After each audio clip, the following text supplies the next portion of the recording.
The English language spoken and written in England encompasses a diverse range of accents and dialects. The dialect forms part of the broader British English, along with other varieties in the United Kingdom. Terms used to refer to the English language spoken and written in England include English English, Anglo-English, British English, and British English in England. The related term, British English, has all the ambiguities and tensions in the word British, and as a result can be used and interpreted in two ways, more broadly or more narrowly, within a range of blurring and ambiguity, but is usually reserved to describe the features common to English English, Welsh English, and Scottish English. General features. There are many different accents and dialects throughout England, and people are often very proud of the local accent or dialect. However, accents and dialects also highlight social class differences, rivalries or other associated prejudices, as illustrated by George Bernard Shaw's comment. As well as pride in one's accent, there is also stigma placed on many traditional working-class dialects. In his work on the dialect of Bolton, Graham Shorrocks read the three largest recognizable dialect groups in England are Southern English dialects, Midlands English dialects, and Northern English dialects. The most prominent isogloss is the foot-strut split, which runs roughly from mid-Shropshire to south of Birmingham and then to the Wash, south of the isogloss. In the Midlands and Southern dialects, the Middle English phoneme split into, and this change did not occur north of the isogloss. The accent of English English best known to people outside the United Kingdom is that of received pronunciation, though it is used by only a small minority of speakers in England. Until recently, RP was widely considered to be more typical of educated speakers than other accents. It was referred to by some as the Queen's English, or even BBC English. These terms, however, do not refer only to accent features but also to grammar and vocabulary, as explained in received pronunciation. Since the 1960s, regional accents have become increasingly accepted in mainstream media and are frequently heard on radio and television. RP is also sometimes called an Oxford accent. The Oxford English Dictionary gives RP pronunciations for each word, as do most other English dictionaries published in Britain. Most native English speakers can tell the general region in England that a speaker comes from, and experts or locals may be able to narrow this down to within a few miles.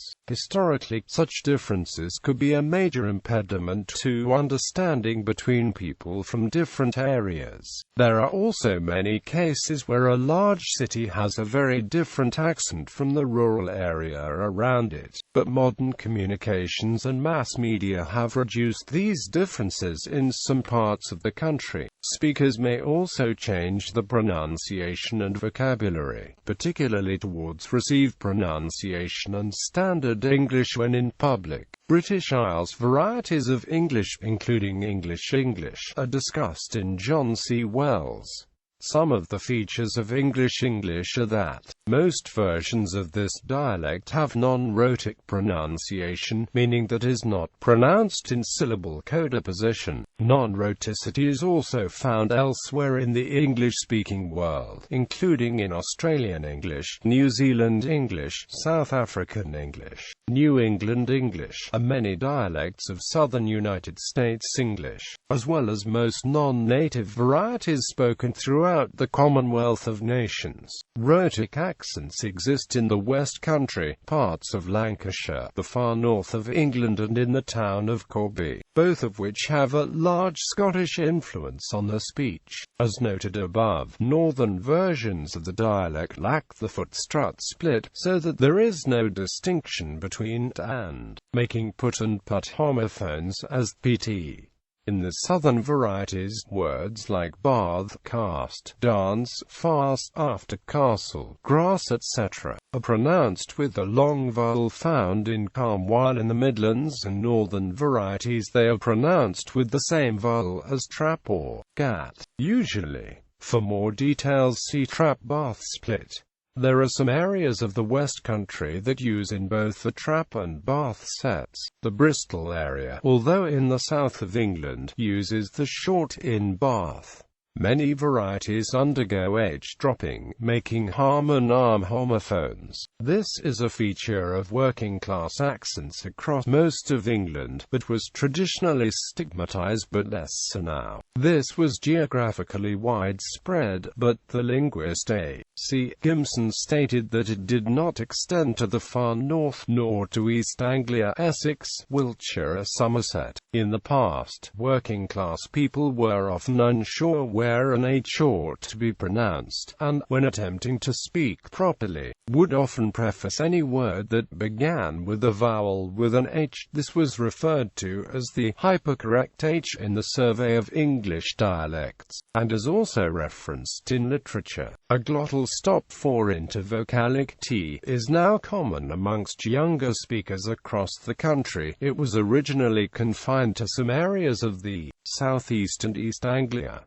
The distinction between with and hw in wine and wine is lost, wh being pronounced consistently as with. Most varieties have the horse-horse merger. However, some northern accents retain the distinction, pronouncing pairs of words like for, horse, and morning differently. The consonant clusters sj, zj, and lj in suit, zeus, and lute are preserved by some. Many southern varieties have the bad lad split, so that bad bad and lad lad do not rhyme. In most of the eastern half of England, plurals and past participle endings which are pronounced z and d in rp may be pronounced with a schwa e. This can be found as far north as Wakefield and as far south as Essex. This is unusual in being an east-west division in pronunciation when English dialects generally divide between north and south. Another east-west division involves the rhotic. It can be heard in the speech of country folk, more or less west of the course of the Roman-era road known as Watling Street, which at one time divided King Alfred's Wessex and English Mercia from the Danish kingdoms in the east. The rhotic is rarely found in the east. Sporadically, miscellaneous items of generally obsolete vocabulary survive, come in the past tense rather than came. The use of thou and or ye for you. Change over time. There has been academic interest in dialects since the late 19th century. The main works are on early English pronunciation by A. J. Ellis, English Dialect Grammar by Joseph Wright, and the English Dialect Dictionary also by Joseph Wright. The dialect test was developed by Joseph Wright so he could hear the differences of the vowel sounds of a dialect by listening to different people, reading the same short passage of text. In the 1950s and 1960s, the Survey of English Dialects was undertaken to preserve a record of the traditional spectrum of rural dialects that merged into each other. The traditional picture was that there would be a few changes in lexicon and pronunciation every couple of miles, but that there would be no sharp borders between completely different ways of speaking. Within a county, the accents of the different towns and villages would drift gradually so that residents of bordering areas sounded more similar to those in neighboring counties. Because of greater social mobility and the teaching of Standard English in secondary schools, this model is no longer very accurate. There are some English counties in which there is little change in accent dialect, and people are more likely to categorize their accent by a region or county than by the town or village. As agriculture became less prominent, many rural dialects were lost. Some urban dialects have also declined. For example, traditional Bradford dialect is now quite rare in the city, and call centers have seen Bradford as a useful location for the very fact there is a lack of dialect in potential employees.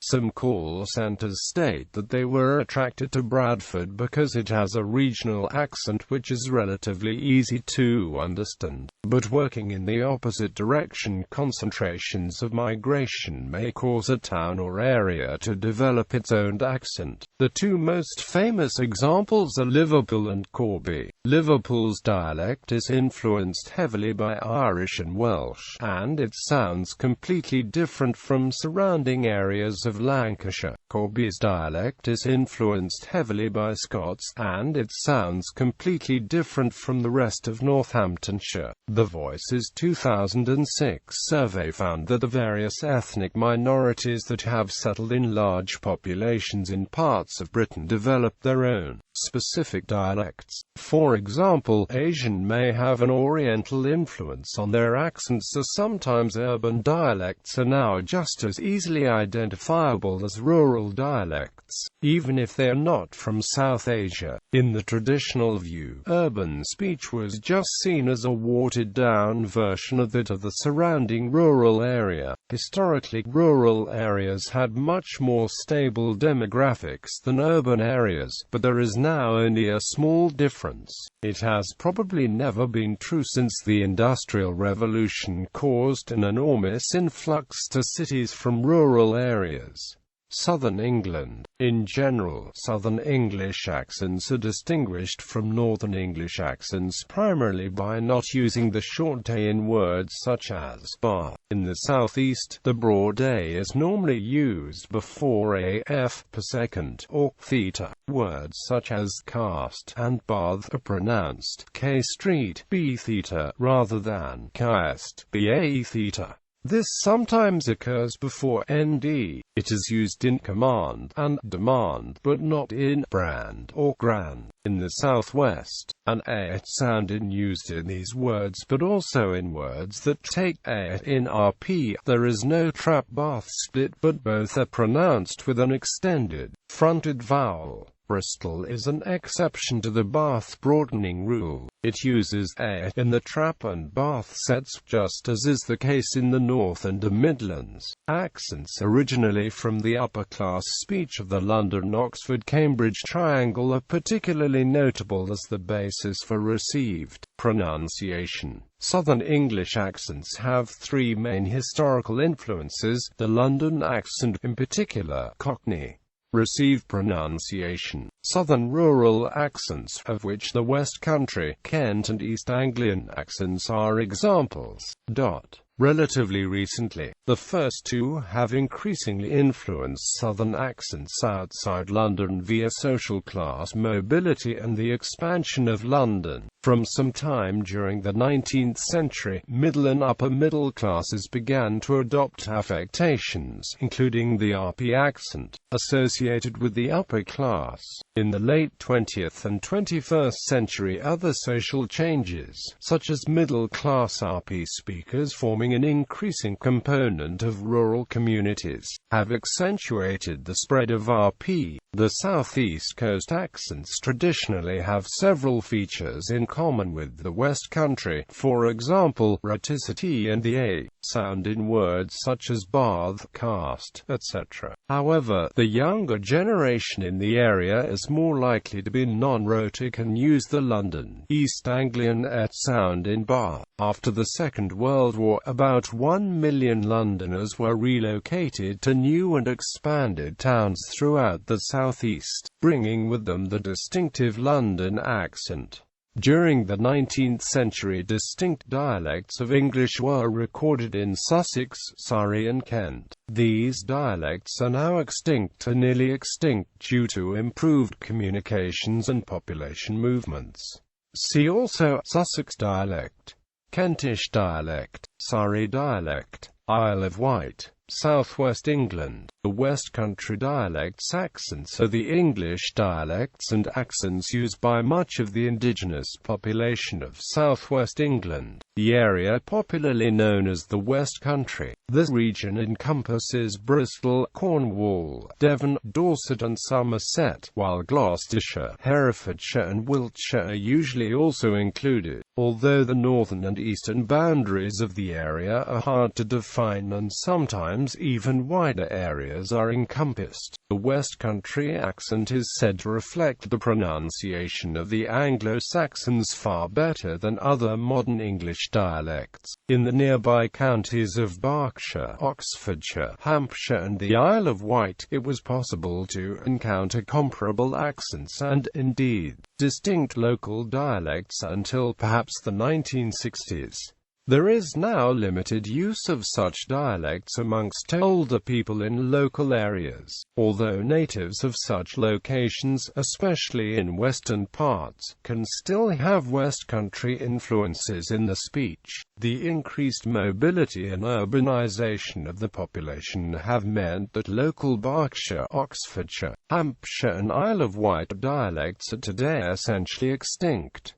Academically, the regional variations are considered to be dialectal forms. The Survey of English Dialects captured manners of speech across the West Country that were just as different from Standard English as anything from the far north. Close proximity has completely different languages such as Cornish, which is a Celtic language related to Welsh and more closely to Breton. East Anglia, Norfolk. The Norfolk dialect is spoken in the traditional county of Norfolk and areas of North Suffolk. Famous speakers include Keith Skipper. The group FOND was formed to record the county's dialect and to provide advice for TV companies using the dialect in productions. East Anglian dialect is also spoken in areas of Cambridgeshire. It is characterized by the use of 4i in fleece words. Midlands. As in the North Midlands, accents generally do not use of broad A, so that cast is pronounced rather than the pronunciation of most southern accents. The northern limit of the in many words crosses England from mid-Shropshire to the Wash, passing just south of Birmingham. Midlands speech also generally uses the northern short U, so put is pronounced the same as put. The southern limit of this pronunciation also crosses from mid-Shropshire to the Wash, but dipping further south to the northern part of Oxfordshire. The West Midlands accent is often described as having a pronounced nasal quality, the East Midlands accent much less so. Old and cold may be pronounced as OWD, and cowed, and in the Northern Midlands home can become wom. Whether Derbyshire should be classed as the West or East Midlands in terms of dialect is debatable. Stanley Ellis, a dialect expert, said in 1985 that it was more like the West Midlands, but it is often grouped with the East and is part of the region East Midlands. Cheshire, although part of the Northwest region, is usually grouped the Midlands for the purpose of accent and dialect.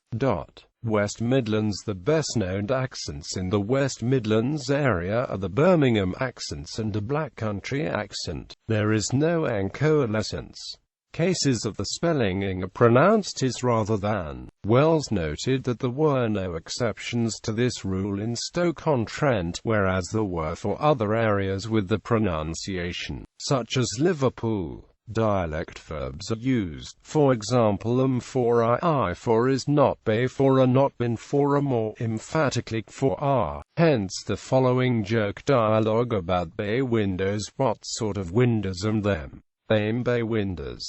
Quote, well, if they bay windows, what bin them? Quote. There is also humour to be derived from the shop owner's sign of Mr. Yeah right. Saft also may mean silly, as in stop being so saft. The Birmingham and Coventry accents are distinct, even though the cities are only 19 miles, 30 kilometers apart, Coventry being closer to an East Midlands accent. Around Stoke-on-Trent, the short I can sometimes sound rather like E, as very obvious when hearing a local say it. However, this is not always the case, as most other words such as miss or tip are still pronounced as normal. The Potteries accent is perhaps the most distinctly northern of the West Midlands accents, given that the urban area around Stoke-on-Trent is close to the Cheshire border. Herefordshire and parts of Worcestershire and Shropshire have a rhotic accent somewhat like the West Country, and in some parts mixing with the Welsh accent, particularly when closer to the English-Welsh border.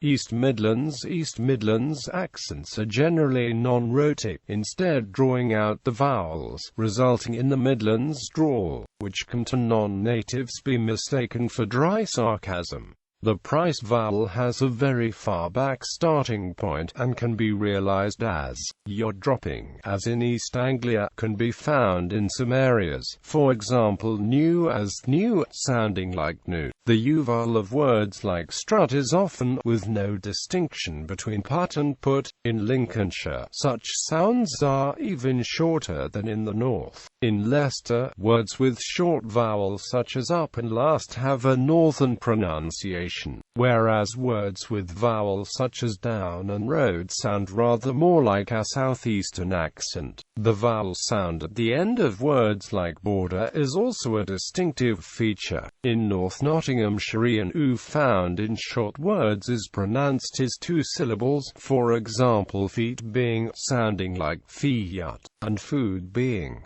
Lincolnshire also has a marked north-south split in terms of accent. The north shares many features with Yorkshire, such as the opener sound in car and park, or the replacement of take and make with tek and mek. The south of Lincolnshire is close to received pronunciation, although it still has a short northern A in words such as bar. Mixing of the words was and were when the other is used in Standard English. In Northamptonshire, crossed by the north-south isogloss, residents of the north of the county have an accent similar to that of Leicestershire, and those in the south an accent similar to rural Oxfordshire. The town of Corby in northern Northamptonshire has an accent with some originally Scottish features, apparently due to immigration of Scottish steelworkers. It is common in Corby for the good set of words to be pronounced with O. This pronunciation is used across Scotland and most of northern England, but Corby is alone in the Midlands in using it.